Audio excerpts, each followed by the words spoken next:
The envelope was sitting on my vanity when I walked into the bridal suite. White. Elegant. Laced with malice.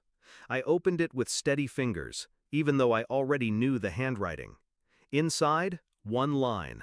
Let's see how you face the guests when we won't be appearing at your wedding. And below the ink, a ticket stub to Paris. 2 seats. My parents' names printed clean. Their departure time, the same hour as my vows. They didn't come to destroy me in silence. They wanted me humiliated, publicly abandoned.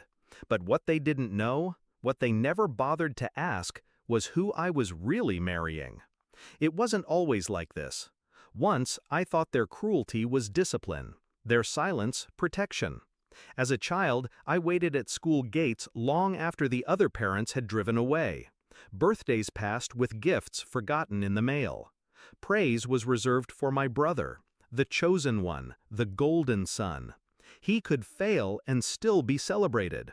I could win and still be invisible. Still, I carried hope. Hope that one day they'd look at me and see more than a burden. Hope that maybe, just maybe, I could earn their love. But by the time I found the envelope, hope had already rotted away. I saw the signs weeks before. Their clipped whispers over dinner. My mother's satisfied smirk when she asked about the wedding budget. My father's sudden interest in travel opportunities. And then, the hotel clerk who mistakenly emailed me their reservation confirmation. Paris, luxury suite, departure on my wedding day. That's when I knew. They weren't just skipping. They were making a statement. We'd rather sip wine under the Eiffel Tower than stand beside our daughter. I didn't cry. I didn't scream. I planned.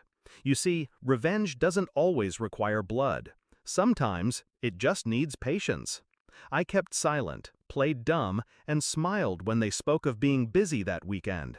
I let them believe they had set the trap, that I would walk down the aisle alone, drowning in pity.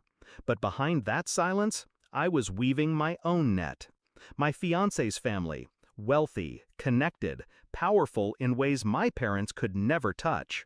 They had no idea their daughter was about to marry into a dynasty that owned entire skylines.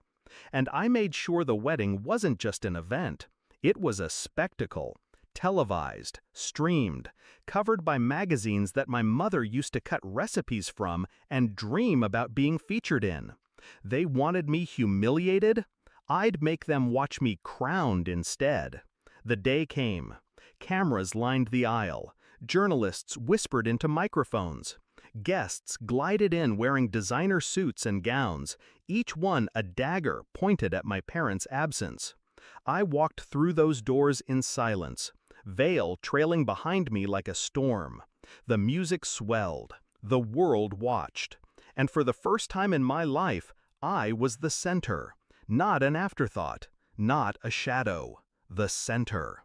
Meanwhile, they were boarding a plane, smug and satisfied, imagining my humiliation. But mid-flight, when the in-seat TVs lit up, guess what they saw? Me, broadcast live across national channels. My face, my vows, my new family. A $1 million wedding unfolding in glittering detail.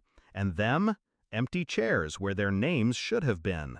By the time I walked out of that ceremony with a ring on my hand and the press at my back, my phone buzzed with 65 missed calls. My parents, my brother, over and over, their names flashing across the screen. I didn't answer, not one.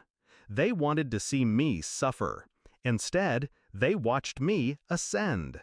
Days later, I found out they cut their Paris trip short. Couldn't bear the shame, the whispers, the questions. They came crawling back, masks of concern plastered on their faces. But I had already learned the truth. They didn't want me happy. They wanted me dependent, begging. I never gave them that satisfaction. They came to my new home once, uninvited. Guards turned them away. They left notes. I burned them. Now they live with their silence. The same silence they forced on me all my life. Except this time, it isn't my prison, it's theirs. I think back to that envelope often, the arrogance of it, the cruelty, how they thought it would break me. But they forgot one thing. I don't break. I build. I wait. And when the time comes, I make sure my revenge is permanent. They'll never erase the image burned into their memories.